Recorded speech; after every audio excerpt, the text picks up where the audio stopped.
Intisar, welcome to the Claima Stories podcast presented by Vista. We're really, really happy and excited to have you here. How are you doing? I'm doing okay. I'm glad to be here. Yeah. Yeah. I know we saw each other recently. I so know, it feels last like week. a It's nice just, little we're back reconnect. at it. Yeah, it's a nice little reconnect. Yes. How long have you been in Portland now? It'll be 13 years this July. This July, Yeah, 13 years in Portland. A Yeah. lot's changed, I'm sure. You said what? A lot has changed. Oh, yes. Gosh, it has. I never thought I'd be here this long, but here I am. Here we are. Yeah. Yeah, same for me. Like not as far as time. Like I've been here 6 years now. But I don't know if I ever put like a stamp on like how long I would be in a certain place. But it is the longest I've lived outside of where I grew up. Okay. Which is Baton Rouge, Louisiana. Mm-hmm. And so that part has been interesting. I wanted to ask you a little about your upbringing. And so I know you have roots down in Mississippi and Louisiana and Tennessee, and that you were born into this revolutionary, creative atmosphere, right? That was rooted in activism, and your elders were part of the civil rights movement and the sit-ins. How was it being in that type of environment? Yeah, wow. I'm still figuring it out. I'm still trying to remember and see. It's interesting. I think when you're in an environment and you haven't been in another environment before, it feels very natural. Wow. I just remember a lot of learning about Black people. I just remember a lot of learning about Black people and Black presence and history from the beginning. It was just a part of the day-to-day. It was habitual. Like, this is just part of what your family and your environment was. Yeah. I try to, I guess I think about being here in Portland now and the time that I've been here. And, wow. I guess this is a weird way to say it, but I can't think of a time when I did not know about slavery in the U.S., or I didn't, or how do I say, I feel like history and culture, Black history and culture, but also our affirmation of our lives, our affirmation of our stories, of our presence. I feel that it was more osmosis, my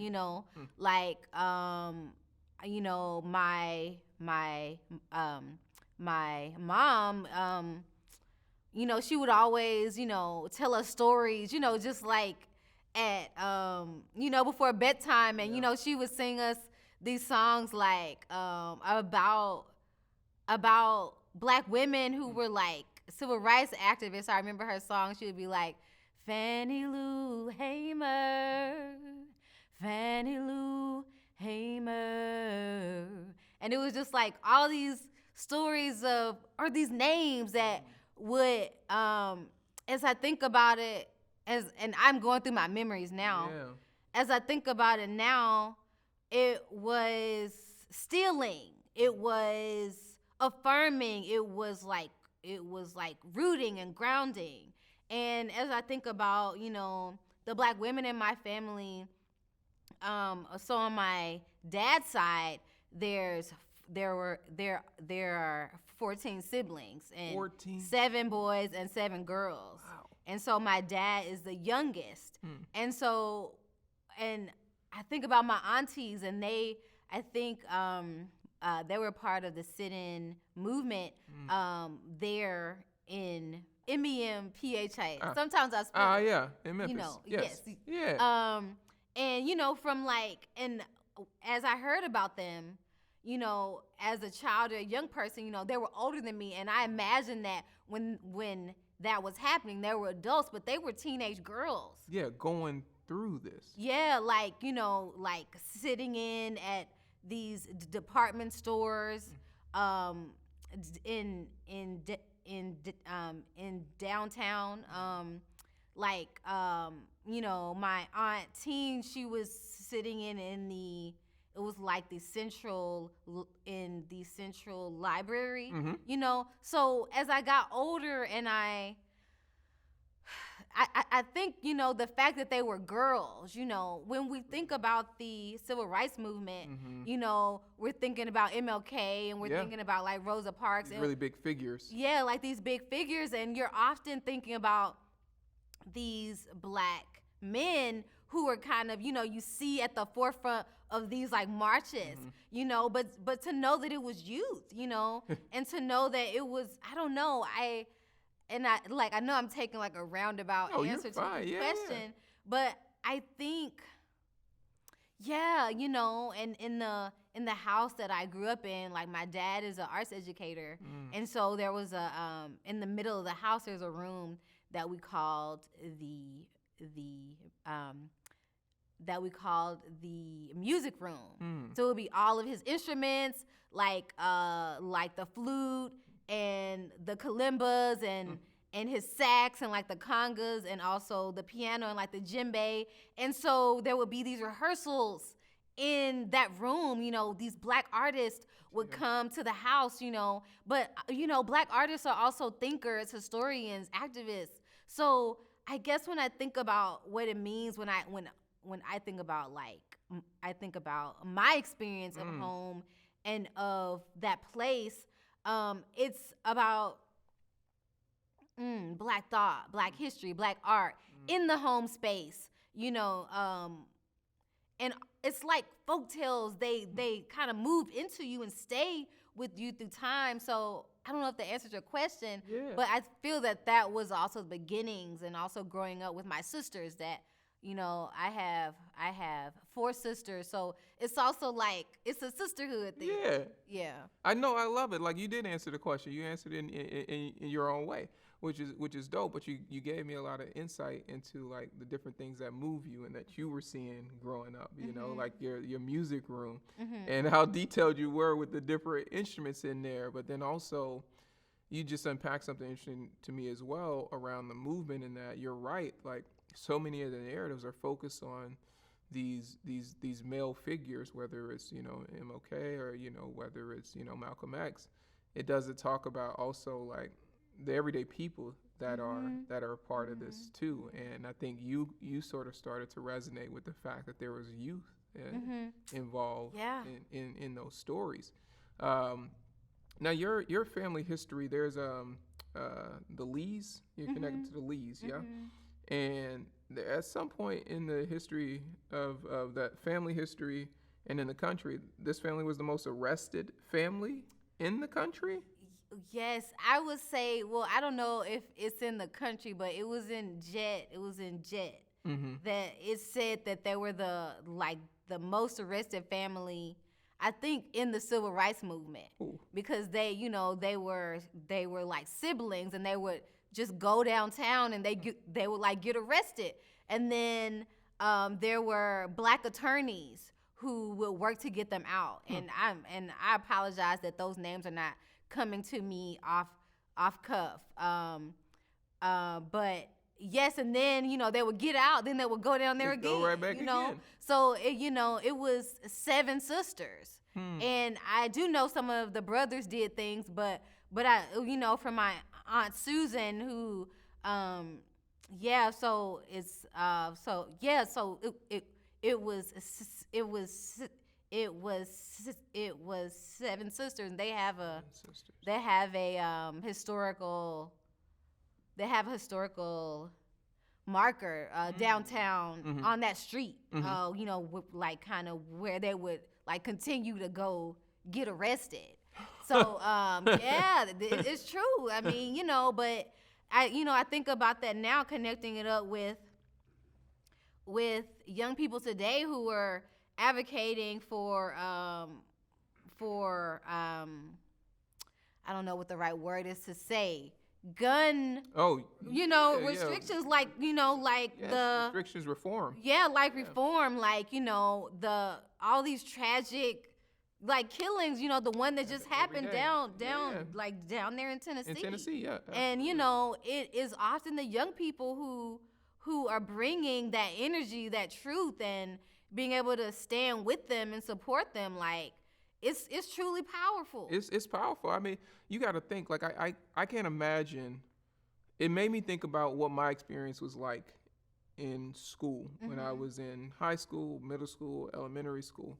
There was never a day that I went to school that I had to wonder if it was going to be safe because one of my classmates would show up with a gun. Like, that was never anything that crossed my mind. And I felt, and in this moment, this is happening. It's happening every day. It's become a common occurrence, which is completely scary that's normal for kids to go to school that way. But it's the youth that are speaking up, right? Like, it was the youth that took to the streets when civil unrest happened in 2020, and all of these black citizens were gunned down. It was youth that took the streets first, and youth has always been ready. Ready. Ready, right? And it's far too often we don't always look to youth to lead as we should. Because sometimes we call it youth and we try to say that, oh, well, you're young, so you can't lead. But I think that shouldn't be a qualifier for leadership. It's so true. It's so true. Yeah, you're right. Now, so I know you're in Memphis, right? You grew up there, but you got here to Portland somehow, some way, and we'll get into that. But what would you say has stayed undeniably Memphis with you? Ooh, that's a good question. Wow, gosh, wow. Wow. I love being an artist. I love being able to take a subject or a question and like wrap your heart or mind or craft around it and see what's inside of it. And it's like, it can be beautiful and compelling. That's a good question. But I'm not gonna lie. I have a particular kind of fight.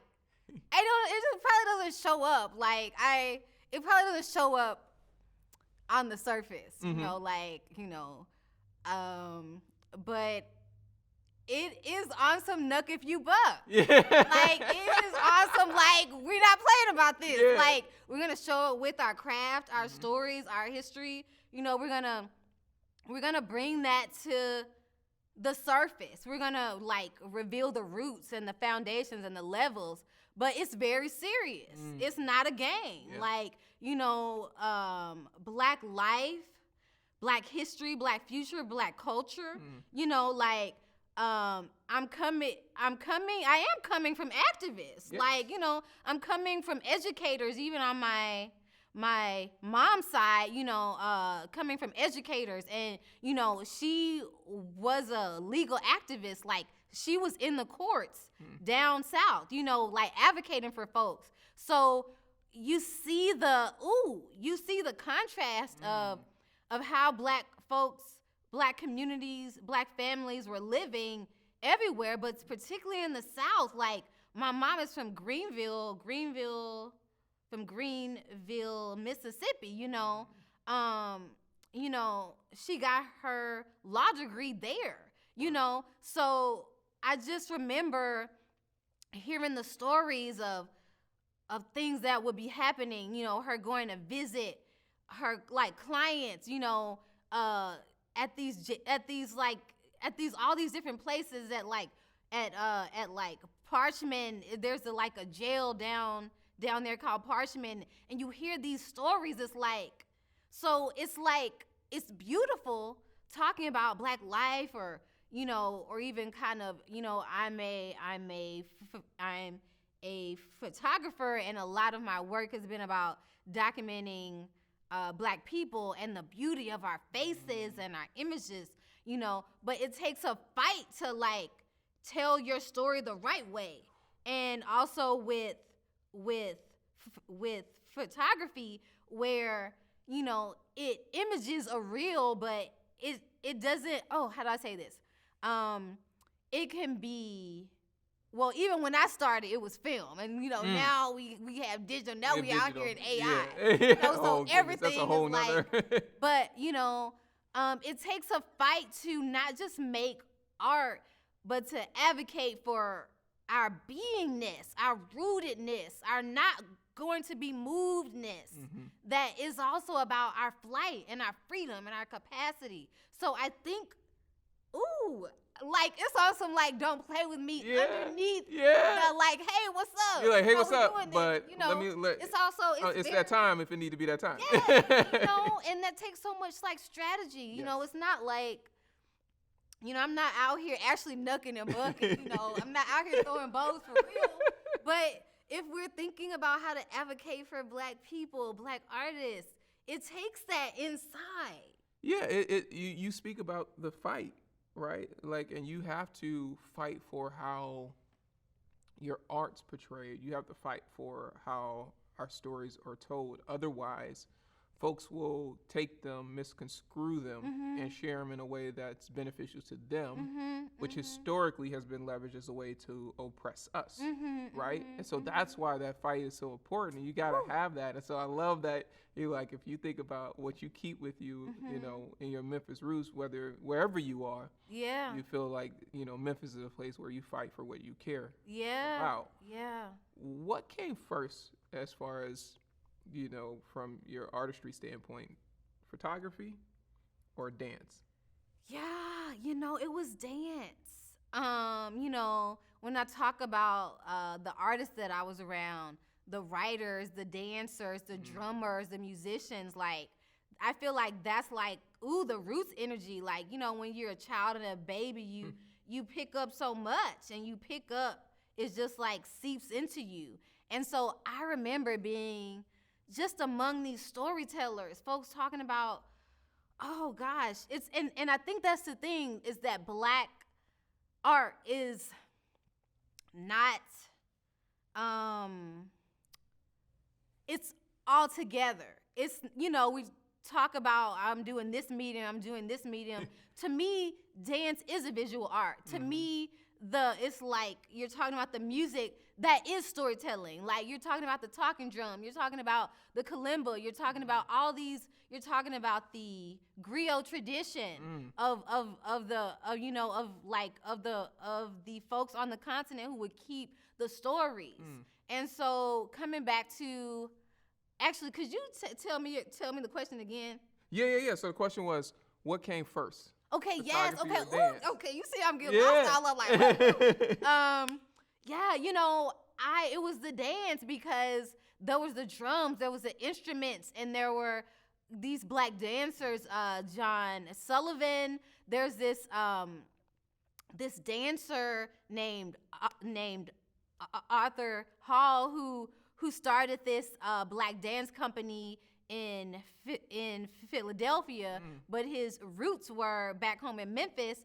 And there was a time period when he came back to Memphis when I was young, and it's just like, I remember, you know, John Sullivan doing these barrel turns. It's like, you're just like brought into this world of this, I said swirl, it's like swirl and world. It's like of magic and of mystery. Yeah. And for me, I think that's an embodied place.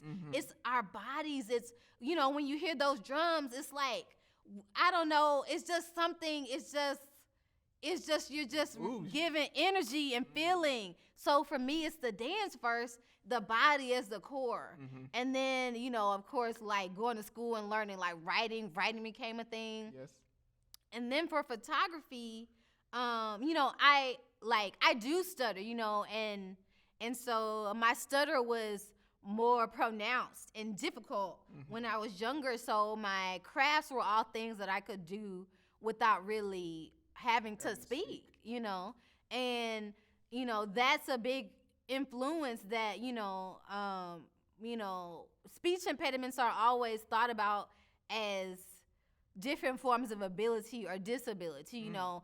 it can often be made fun of in a way and not taken very seriously. Mm-hmm. But I had to, in my earlier days, of being of being a young person, like, how will I move in the world? Like, Right. what are my means? And so photography really came about as another way to share what I was sensing and feeling. And so that was, I think, around like 14 when I started teaching myself that. Pick up the. Yeah. How did you feel? When you were coming up and you had a speech impediment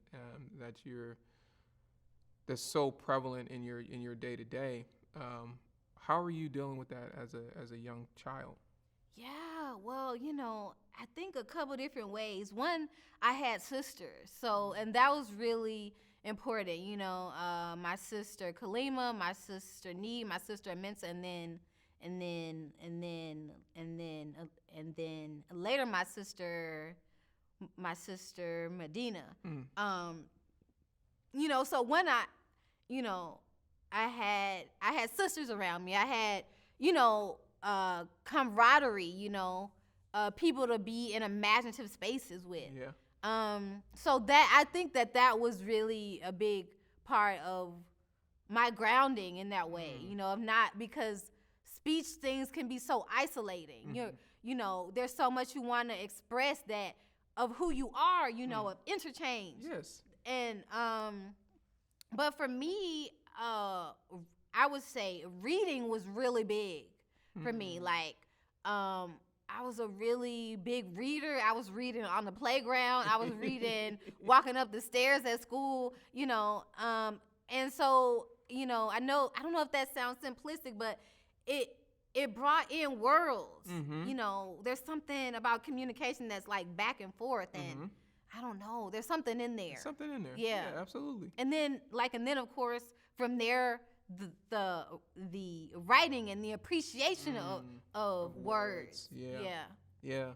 So you have these different ways that you're able to be encouraged, and it's not, you don't feel like you're an outsider, because you approach language differently.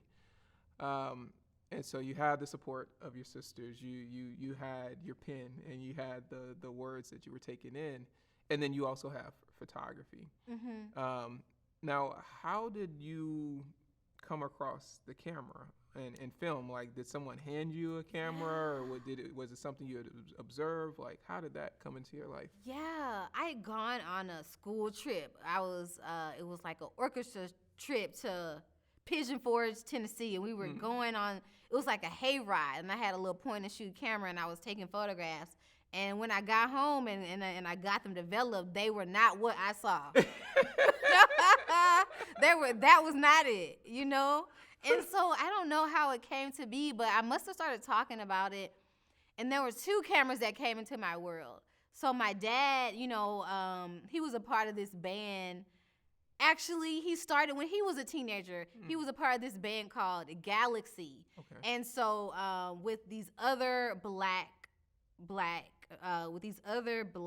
musicians.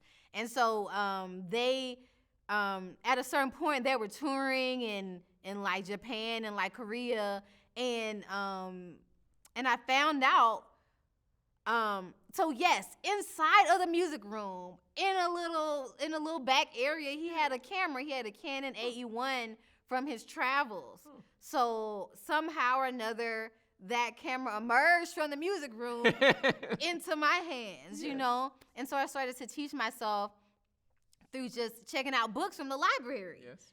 Once again, books like, then, yes. And then also that same year, my grandparents got me a Canon, a Canon Rebel, one of those early Canon Rebels. Yep. So I would say, it came through my folks, like, kind of supporting the vision. Yeah, the vision. Mm-hmm. And I love that you have a connection to the family in it, right? And like, to be able to, I don't know, it's always something empowering to know that, a parent had kind of picked this up, and now you can kind of take it as a baton and take it to, now you're carrying that too. Yeah.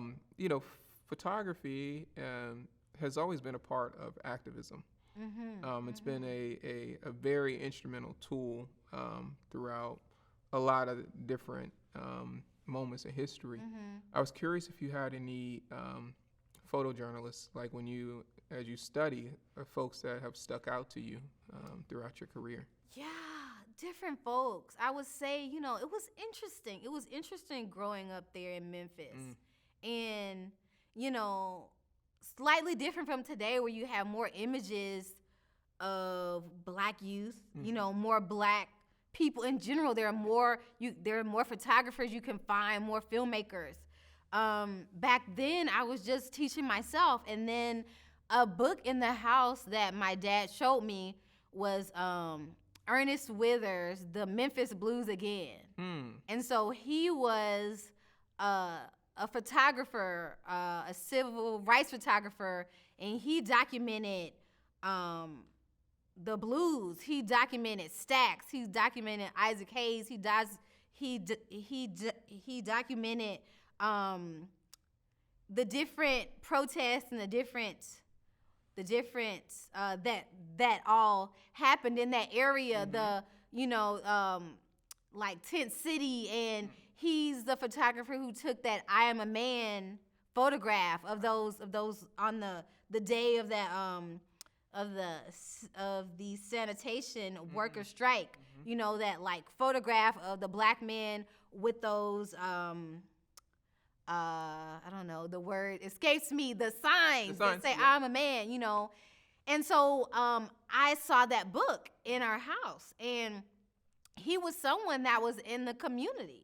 And so there are different ages, you're like, there are ages when you get more knowledge and understanding, and being a teenager and being able to see him in the community, and he, his children were the same generation of my aunties and uncles, so they knew each other. Oh, wow. And there was a period of time when I came home from college and I interned with him. And so, being able to see people in your community who are doing things is a big part of it, I would say at that time I did not see any Black women photographers in my viewpoint. And my first year of college, I was at Spelman College in Atlanta, and I was trying to find a dark room. I was trying to find, there was not a photography there was not a photography major there at that time. There is now. Oh, wow. But so I was trying to piece it together. Yeah, you're like, I'm trying to see where I can find it, whether it's at Clark or if it's over, in the AUC. And so, but the first Black woman photographer who I remember, there was a show in the art museum there at Spelman, and it was Carrie Mae Weems' Kitchen Table Series. And so, that was the first exhibit by a Black woman photographer that I was able to see. And while she's not necessarily a photojournalist, all of it matters. It matters to see. So before say Carrie Mae, what inspired you to keep going, right? Because like you said, like it's rare that we come across folks that keep going when they don't have an example, right? It's more common that you keep going down a path when you can see it, and there's, rewards, and there's nurturing to keep going. But you had a gap where you didn't necessarily have that identity that you could resonate with. So what kept you going down the path? I think it's a few things. I'm going to just say what comes to my mind. I think I'm an investigator. I'm real curious. I'm dedicated, and I'm a hunter. Not like of shooting things in a way of, harm, but shooting. But I get really obsessed, like I'm just going to keep going until I get it. And then also, I think books had a big part of that. Like these stories of young people and girls who like make they're moving out into the world. They're adventurers. I was big on adventure, you know, just from, you know, those like books you read when you're a kid and you're like a teenager. It's all about some young person going through some rites of passage and traveling out into the world. I was big on, I wanted to be an explorer. Yes. Like not just a photographer or even only a photographer. I wanted to be able to travel and see the world, and a camera is a good excuse to be real curious and I don't even want to say nosy, but to sense what's out there. And so, yeah, I was bound. I remember, of course, being in high school, and then in college, I was just bound. Oh, and there's another thing. It's not only photographers out, you know, it's writers. My favorite author was this Black woman, Virginia Hamilton, and she was this amazing Black children's author. She wrote That People Could Fly and MC Higgins the Great, and she populated a world, imaginative world where Black children found out things, you know, like the House of Dyes Dreer is a mystery, and so I'm even now as I think about I'm still figuring out who I am, you know, it's still shifting, but I think I always like to know. So I feel like this, like the story, the story compels you. It has to compel you to your point, be more curious and find out more about what the narrative is, right? I think I could resonate with that myself, because I didn't, you know, to get into where, you know, what we're doing even now and the way I've journeyed or traveled, there was never really an example to like, oh yeah, I can follow that and I can figure it out. It was more so, to your point, that curiosity, because the curiosity allows you to not worry so much about the how, but to just go unpack whatever it is that you were looking at. One thing that I found interesting was you had a business that you ran with your sisters. Yes. So you mean here in this city? There was, this business that you had, like a studio. Oh yes, we have. Okay. Yes, different things. Okay. Connected. I'll make them short. Okay. When we first, the same year we moved here, we opened up a vegan raw food restaurant downtown. That was called the Green Lady. So that's the first one. Yeah. And then the business that I have with my family now is called Studio Abioto. Okay. And it's us and our art, our exploratory art. Yeah. How did that come together, and how is it working with family? Yeah, well, wow. I think that could be delicate. Yes, it is. I think families have their own cultures, and it changes. And, I'm the oldest. And then my two sisters who are twins, they were born less than a year after me. So we're almost the same age. So that's three of us. And then a sister who's 5 years younger, and so even when we came here, we're entering this place in our 20s and our late teens. And then, I think my other sister was like 10, but you're moving through time and progressing together. Oh gosh. And how do you formalize your gifts? Like we all love stories.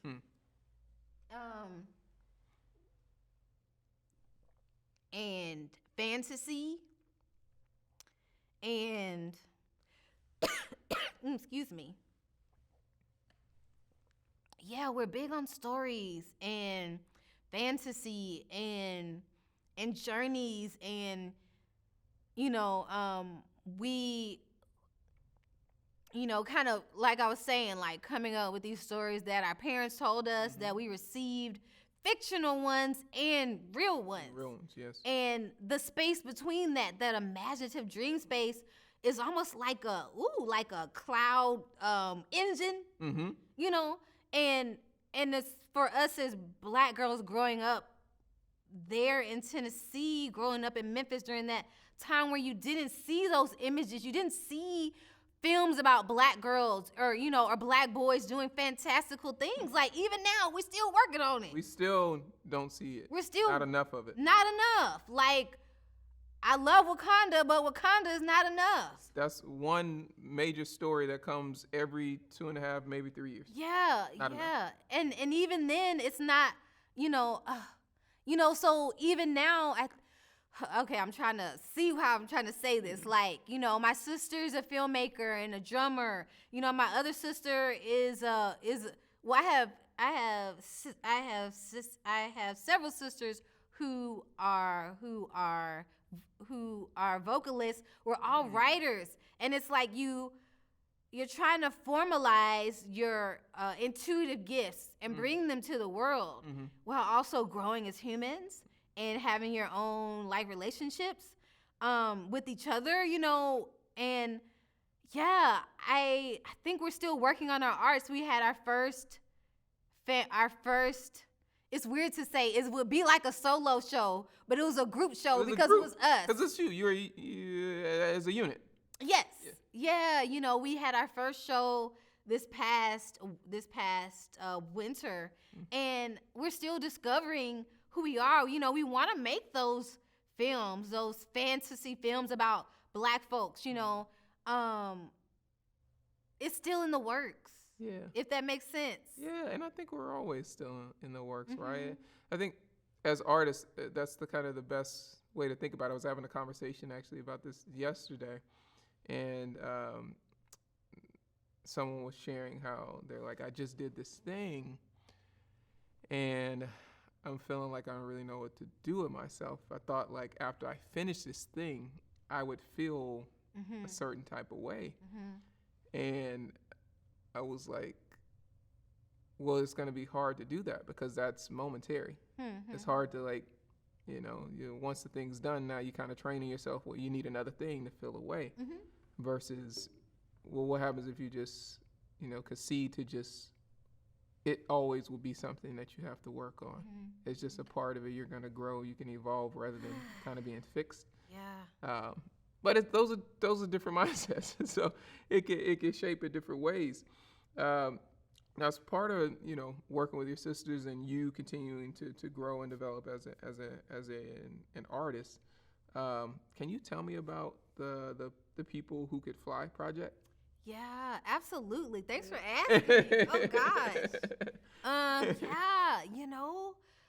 think like I was saying about Virginia Hamilton, and she is someone who needs to be lauded in such a bigger way. She was the first Black woman to win the Newbery, the Hans Christian Andersen Award. She won the MacArthur Genius Award, and she was writing these stories about young Black people and Black history. And this book, The People Could Fly, about these African American folktales, and it took these folktales and kind of like rewrote them for that moment. It came out, I think, in 85 or 86. And this story, this canonical tale of the flying Africans, that it's a folktale that you can find throughout the Americas, from like Brazil, like South America, to the Caribbean, to here. It's this story, about people from the continent who had the power of flight, and they were brought over here, and during the time of slavery, during the transition, they lost that flight, whether it was their wings or just some capacity. And the story goes, or how she oriented it, was that they go through a process where they have to remember themselves, their words. They have to remember these words, like these magic words. But it's just about kind of remembering ourselves. And so we took that story as I reached out to Arnold Adolph, who was the widower of her when I was, I think, a sophomore or junior because I wanted to make this story real. Yeah. Our dad at that point was working for an airline. So we had these flight privileges. We could just fly without paying for flights. Yeah. So we created this kind of, at the time the word wasn't there. This transdisciplinary storytelling project about this story and how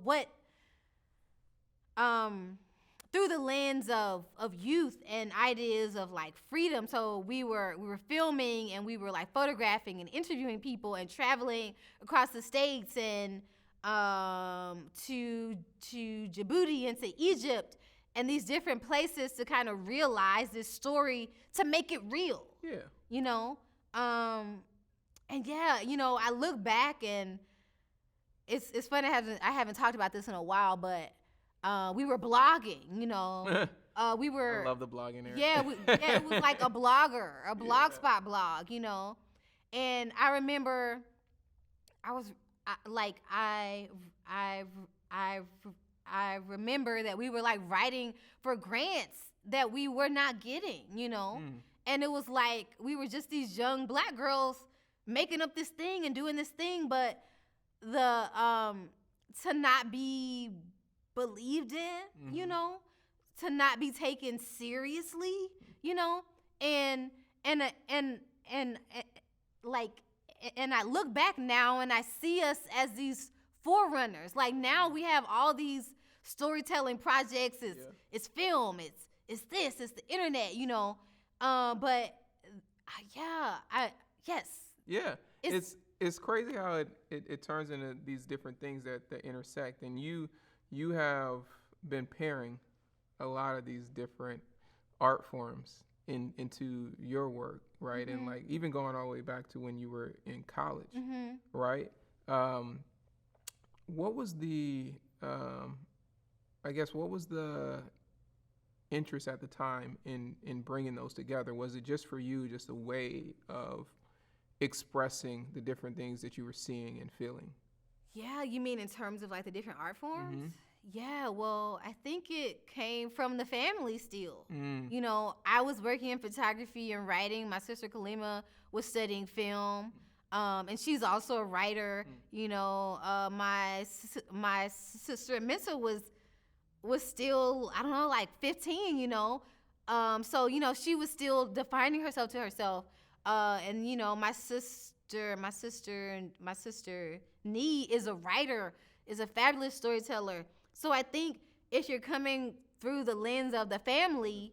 You know, it becomes really apparent, you know. And then also, you know, once again, you know, our stories, they're not siloed into a medium, you know. It's finding a way to express this truth, this emergence, and still too, like black youth being black, you know, being black youth at that time, technology at that time, I remember, you know, it was just being at the edge, at the cusp of things. Especially like our communicating tools that you can like connect across the world, across the globe. Like it was far different than what our parents had ever grew up with. Exactly. And it was before Twitter. It was like, I remember my first year of college, Facebook came out, you know? And so it was making use of these connective capacities. But also how they rooted into our deep kind of, I guess you would say, kind of like myths of our identity, our origin stories, like black origin stories. Like, how does that filter up through all of these emerging technologies, you know? And at that time, you know, you know, okay, we had Blogger. I remember trying to work on like a WordPress site, and we were in all those like first iterations of live streaming things. I can't even remember all those companies, but it was just like, woo, you know. Like one was like Parasite on Twitter or Periscope or something like that. Periscope, not Parasite. Periscope. Different things like that, you know. And wow, it's funny because I'll be 37 this month. And so, gosh, when did we start that? Oh my goodness. You know, Yes, I think 2007. Or Wow. so 2006 or 2000. It was 2007. So it's funny now to have these years where you're like, wow, I've been doing this for some time. Yeah. One thing was I find as you think about what you've been doing over time is, you had this moment in 2015 where a series of photos you were taking of Black folks went viral, as they say, right? And it was like Tumblr, it was Facebook, it was Twitter. What inspired you to do that in 2015? Like, where did that come from? And especially, I think you did that here in Oregon.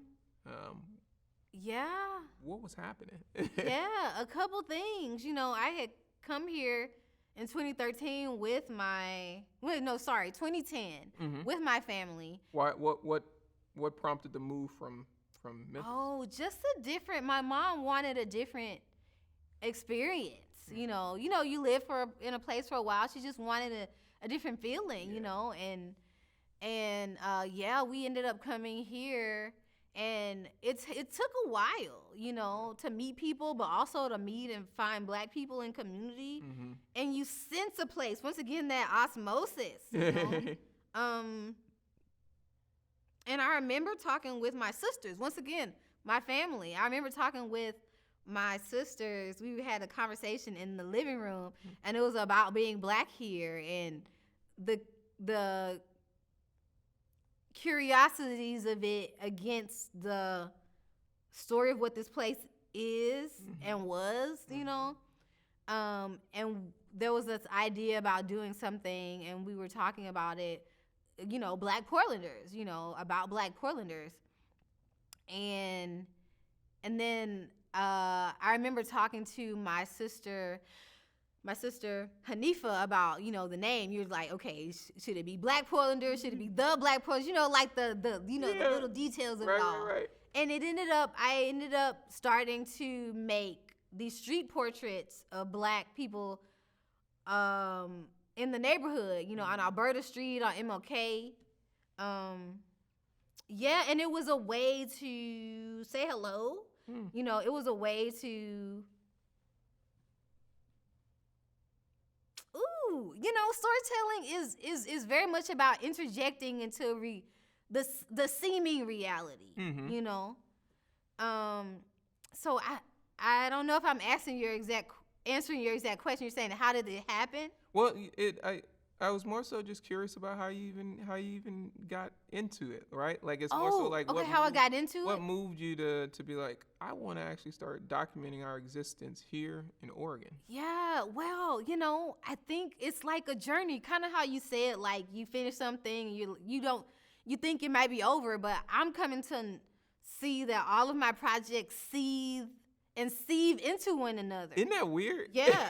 It's like, it's not, I'm done with this. It just has a natural progression. So all that work with the People Could Fly project of interviewing and teaching ourselves how to interview and thinking about the diaspora. It was really about the movement of the African diaspora, our dreams and being disconnected, and storytelling as a way to connect us and not just heal, but enliven and excite, and the power of our dreams. Think from this seed of this story of these people who could fly, this story that was told by enslaved Black people here that made it to us today through oral tradition and writing and song.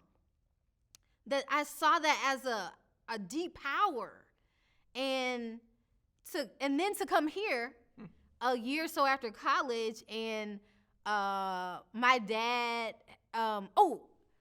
the flight privileges ended, like Northwest closed, blah, blah, blah, blah, blah. Yeah. And I was in this place, and, and this was where I was. And it became, I see the Black Portlanders that work as an aspect of the People Could Fly project. It's still about a diaspora community, Black feeling, Black dreams, Black presence. So I feel like it was just a natural progression to go from like taking pictures of and interviewing, Black people in Memphis and Atlanta and in New York and elsewhere, to be here and to situate it for a more localized community. Yeah. If that makes sense. That makes sense. That totally makes sense. You know, the other thing that kind of sparked while you were sharing that was, as you think about how these different projects weave into each other, you know, a lot of times as artists, it comes from a place of passion first, right? It's because you're inspired by something, so you want to go out and create that. And it made me think about something I had wrote and shared recently, which was about to create a great product or output of something. It can't be about the money side. It does need to be about that. But there is a reality in that you have to pay bills. How have you dealt with those things coming together? Yes, thank you. You know, it's funny because that's what I'm saying about like coming from the People Could Fly project where I come. Yes. Ooh, I was in college. Yeah, you were. Yeah, exactly. Like, I had meals bills were in a different. place, Yes. You know, and then I could to coming down. I was like, oh, I'm here. No, woo. Yeah, it's something, I remember when I was applying for those grants for the People Could Fly project and wasn't getting them. And I was like, okay, I'm going to do this anyway, And I just figured that, and I didn't apply for grants for a long time after that. Because I was just like, I'm just going to make some money and do it. Yeah. And I will say I've had my journey, there was a period of time, with the first few years, my family was here, but then they ended up like leaving the city for a while. So I was here by myself. Oh, wow. And so suddenly, and sometimes I look back and I'm like, ooh, how did I do this? Yeah. Because I wasn't really, and this may sound some kind of way, but I wasn't really, I was like working on my family business, and then my family left, and I didn't really have finances really. Like I stayed with a friend for a while, and I had a bike. I still don't have a driver's license. I just never learned. I'm going to though. But Don't let me see you riding around here dirty. Okay, but like, yes, but and I remember I started the Black Portlanders when in 2013, and after my folks left, I remember I was working at this for some hours at this candy shop on Alberta Street, and it wasn't even like full time, or it's like, but then I started to kind of be hired to do photography for like events, and people. Like, I feel like, so one of my first clients was Portland African American Leadership Fund, which is now Imagine Black, you know. So, different people begin to hire me to just make images, often women, often like Black women, brought me onto and that really over time began to sustain me. But also, we think about this city and its history of displacement and gentrification, which was all really the big conversation when the Black Portlanders started. Yes. And even when I was coming here, I was in my 20s, and this was a city where folks in their 20s were staying in houses with one another. Rooms. Yes. People have rooms. You didn't have houses. You didn't have a house. You had a room in a in a space. And so, and so this place has its own thing with housing insecurity now, but there were periods of time when I didn't know where I was going to stay. I didn't have enough resources or this, that, and the other. But what I did have was community. And so, there were different moments where I, when times of transition, when I was staying with like this artist or this, this artist, and I see my journey as one of ups and downs, but you continue, you go up and down, but you still keep going up. Right. It's a part of it, right? It's kind of like an ebb and flow, and ebb and flow doesn't necessarily mean it's a down. It means that as you continue to learn, you're going to have ebbs and flows. Mm-hmm. It doesn't, a lot of times we get caught up on like what that's supposed to look like. But what I love that you're helping us stitch together right now is how through an ebb and flow, your projects have intertwined with each other and they've taken you to different places. Sometimes there haven't been resources, but then times there have been resources that do appear. I wanted to shift forward a little bit to 2018. And 2018 there was a lot happening, and you had a project, Black Domain Project, right? And that project at the Architectural Heritage Center, in many ways, I think I see that as a pivotal year in your career, yeah? Mm-hmm. Can you take us into what was happening? Yeah. Black Domain, and if there's something in 2018 that I'm missing, let me know. Yeah. I started doing, what did I do? Black Domain was, that took place, that I would say that received emergence in 2022. But before the pandemic, fall 2019, I started to make some photographs of historic Black properties for some documents that were going to go to the National Historic Register. Oh wow! About historic Black properties in the city. And so so that was my first work kind of with Architectural Heritage Center. Yeah. And then of course with my own experiences about home here, you know, having experienced housing insecurity as a artist here, a young Black person artist, and also coming from a place back home where Black people had homes. You know, and also I'm not saying that Black people here didn't have homes, but I'm saying from my own experience, it was of Black elders, Black folks having homes. And then to be here and to be having housing insecurity, things didn't really match up. And to hear about the displacement, albino, and the different things, it was like, what's this? It was hard to get home here. If that really makes sense. That makes sense. It's hard to feel a sense of home. It's hard to feel grounded when there were laws that went, you know, deep into 70s, 80s that restricted, you know, folks of color and Black folks from buying and owning property. Yeah. But then when you think you have your space, and then the city comes through and tells you, no, all of this land is now government domain, and it's going to be used for something that was never even built. Yeah. Right. Like or highway. Yeah. Right. And so it's hard to get comfortable.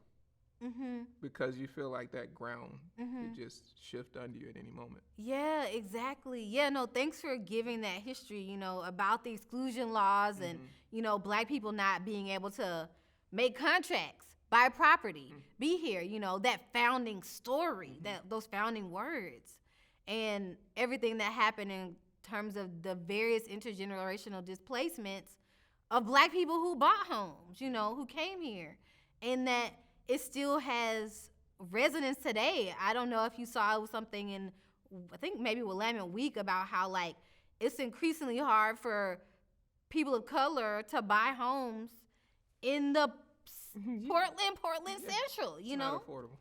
Yeah, it's still horrible. So Black Domain really came out of a real deep, bodied, physical, emotional, spiritual desire to sense home here in this place that I've been working in and being for 12 or 13 years. Wow. And, you know, when I'm not seeing when I'm not seeing folks of my generation, Black folks of my generation, being able to buy homes in this city, you know, when I'm not seeing Black artists being able to purchase homes, you know? So it was like, for me, when I think about Black homes, it really was about a lot about Black elders. So Yeah. I did this environmental portrait series and interviews with Black folks in spaces of home, in their homes, here, but also a few other spaces. I also went down to, there's a Black indigenous artist named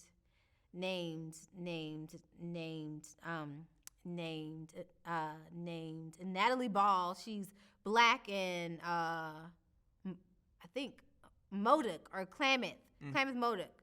And she's down in like Southern Oregon. Okay. So, you know, she grew up here, and, you know, experienced everything that folks experienced. And she was purposeful about making way to get back to her ancestral lands. So, you know, I went down there and I interviewed her. So it's about thinking about what is it for Black people to feel at home in the world at large, but also here in this space, given its history of being, you know, people who were taken from our home, displaced from our home, and brought to stolen lands, you know, and I'm still figuring that out. I think my projects are often about questions that I'm deeply searching into. Yes. Yeah. Yeah. I think that they have to be, right? It adds to that curiosity, right? And I think you also have to have a sense of patience, a huge sense of patience, because just because you do that project doesn't always mean you're going to have an answer. Yeah, that's true. Right? And so many times we get into these things and we're like, oh, I have to have closure. And closure isn't always what we think it's going to be when we're starting some of these projects. Yeah. I wanted to ask you about 2020. So like 2020 was a year where we saw movement in a way that we hadn't seen in a long time. And many would say that there was transformative change in the city. And I think to a degree there was. But I'm more so curious to get your take on how does that change and that transformation continue? How do Black and brown creatives, as well as allies, continue to foster that change when these narratives aren't pushed in a way that they have such the big spotlight on them? Yeah. Wow. Okay. How do we keep fostering that change? And that curiosity. Curiosity. Because, you know, I found that there started to be some fatigue that set in. Fatigue, where? With who? Within communities of like, yeah, we have this fight, but we're not seeing change fast enough. And so folks that were like having perhaps maybe, I don't know, Black Lives Matter signs all over the place aren't as vocal anymore. Wow. Okay. I'm going to try to say this intuitively and instinctually rather than like logically and practically.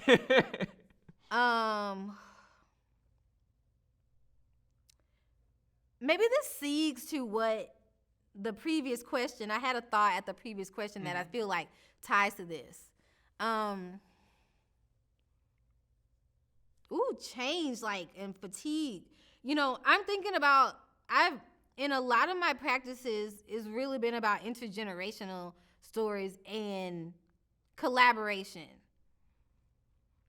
That even with my own timeline, you know, thinking about myself as a young person, and now I'm like entering my late 30s. Woo! You know? And it's like, I know I won't be here always.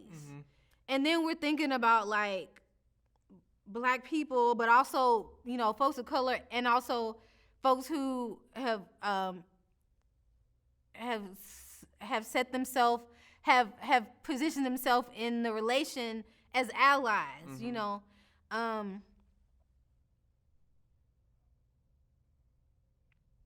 lot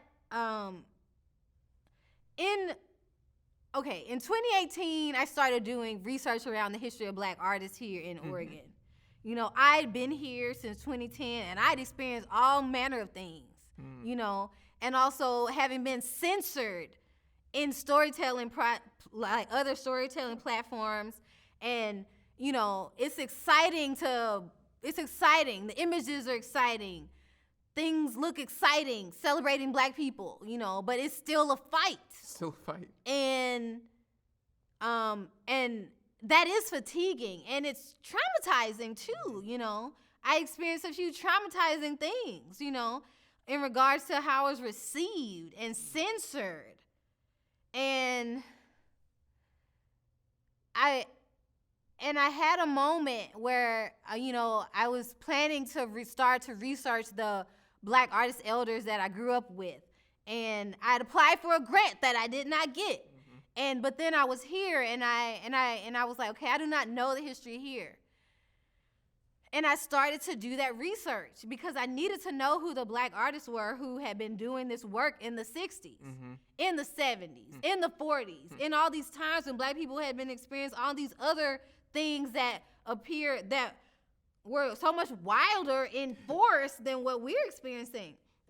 And actually, thank you, even though 2018 was a pivotal year because I was doing that research and I had gotten a fellowship, and I also had this bigger contract that I gotten and ended up working with one of the bigger shoe companies here. So I had funds, you know, and I was trying to move to a new place, and there was housing discrimination, and I ended up, and I know this feels like a tangent, but I was trying to find a new place to live and was getting denied. And, you know, also because I'm a solo business owner, I'm not getting documentation from someone else. Like, someone didn't even look at my taxes. You know what I'm saying? Scrutinizing. Yes. Self-employed business owner. Yes. Yep. Like, once again, not being believed. Yep. You know? Yep. And I was staying at another artist friend's house. They had an ADU unit in the back and of their house, but here I was, like, shooting for this big company and blah blah blah, but I couldn't get a good place to live. And I remember it was such a trying moment. You know, I was like researching this artist, Thelma Johnson Street, who was born in I believe in like 1911 or 1912 in Yakima, Washington. She grew up here. She was the first Black woman to have work collected by the Museum of Modern Art, and she was an explorer and adventurer, and she passed in like 1957, I believe, and fell into obscurity. She was known by Eleanor Roosevelt, and she was just, you know, and I looked at her life and I was like, I'm struggling here. Like, I'm working so hard. Yeah. And I'm like telling these stories about Black life, and I can't even get a good place to live in the city that I'm at, where I'm doing all, and I'm advocating, and I'm like stirring up culture. And it's like, and I looked at it and I was like, man, like that could happen to me too, you know? And I really had this sense that it was about intergenerational collaboration, and I started to research these artists, and it strengthened me. It strengthened me to, and, you know, I began to do this research and share some of that research, and, you know, it kind of moved into exhibitions and different things. But in terms of Black people, I'm going to talk about Black people. In terms of fatigue, because it is fatiguing. I mean, it's tiring. Yeah. And I really feel that there's something to be gained from intergenerational, but also interancestral, like ancestral collaboration. Like, we need to be able to look to the gifts and the trials and the struggles to build together. It's not just about your one. I had this moment, I realized it wasn't about my own solo success as an artist, that I needed to lock arms and weave with Black artists with me now, with us now, the Black artists who who helped till and create the groundswell for me to even be here in this city now, and to be thinking about the people coming forward. And it brought things into clarity and focus. And through telling those stories, I was able to bring in resources to support this exhibition about Black artists that's going to happen over at the Portland Art Museum this year, you know?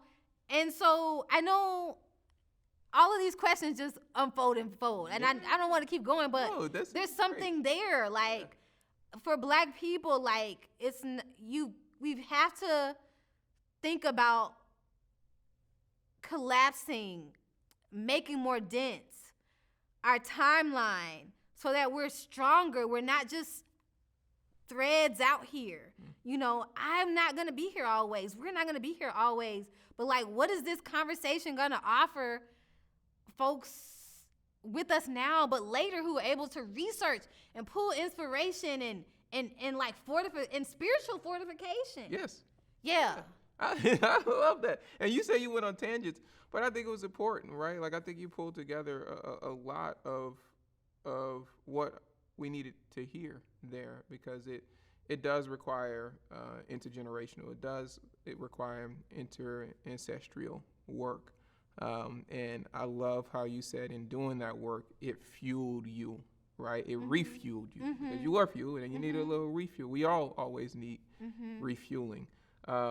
One of the last questions I wanted to ask you is more so pointed at our young artists and entrepreneurs that are coming up, right? I know you say you're not gonna be here forever, but I hope you're here for years and years and years and years and years, and we're not having that conversation for a long time. But for those coming up right now, what advice would you give them that want to share more of their art, want to get their art funded, want to create a career? Yeah, you know, I think about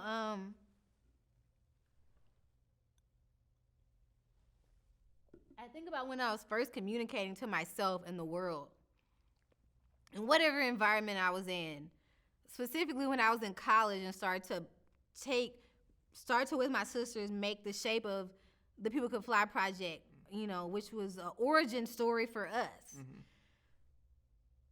You know, we didn't have any money. We didn't have grants. But we used what we had. You know, we knew we could get on some flights. You know, we knew we could take our cameras, you know, and we reached out to other generations. Like, you know, my auntie, my Aunt Elaine, who was one of the 7 sisters, she has this Black, it's like a tour company. It's called Heritage Tours, and there's a house called the Burkle Estate that it was a stop on the Underground Railroad, and she that's a house that she kind of facilitates and kind of manages, you know, like Arnold Adolph, the husband of Virginia Hamilton, he contributed all these books of the People Could Fly to our project, and they were selling them over at this house. And so I guess what I mean to say is, like, but there were these moments where, like, whether it was feedback or even sometimes it's not from the voice of people, but from the voice of what the world looks like. You know, because there's a narrative there that's coming at us about who we are and what we can do and how old we are, and we don't have authority, blah, blah, blah. But everything about the People Could Fly project and the energy of myself at like 20 and 21 and 22 was like, oh, we're doing this. Like, we're coming out of here. It was that, like, whole, like, nug of you bucket. It's like, you know what, like, back that Memphis. Yes, it's like, you know, we're young. We know what this is about. We have passion and commitment, and we don't have to take the story of the world as it was told to us or shown to us, you know. And I just remember this bravado. Like, I just remember this, like, you know, and also I was in school, so I had my school things, and, you know, sometimes you're in a structure that supports you but also confines you, you know? So it was also this thing of me defining what was most important to me in that moment, which was sure learning in school, but also I knew that this was about real life. You know, these stories were about real life. And it was the seed of everything it was the seed of all the branches that I'm like leaping out to now. Absolutely. So I just say, like, ooh, you just gotta believe in yourself. Listen to your intuition. Seek out support from all your generations and people, and that, support. Even with those grants, I was writing publishing outlets. I was like, we're black, we're young black girls, we can fly and do all this stuff. And I wasn't getting any, the folks, sometimes the people in places you think will give you the resources and the support is not there. But just, it's magic inside of ourselves, our art, our craft. It can create unseen worlds and bring them into the seen place. So I think that's just my advice. Just listen to your fighting spirit and just listen to your intuition. I know that's not a technical answer. But it's a feeling, and sometimes we need feelings that can guide us. So I appreciate you sharing instinctually what you were feeling from that question. And I appreciate you sitting with us today. This has been fantastic. Oh, thank you. So thank you so much for joining us, and definitely wish you well on everything in the future. And I definitely am going to pull up to the show this summer. Yes, excitement. Absolutely. Thank you. Thank you so much, Intisar.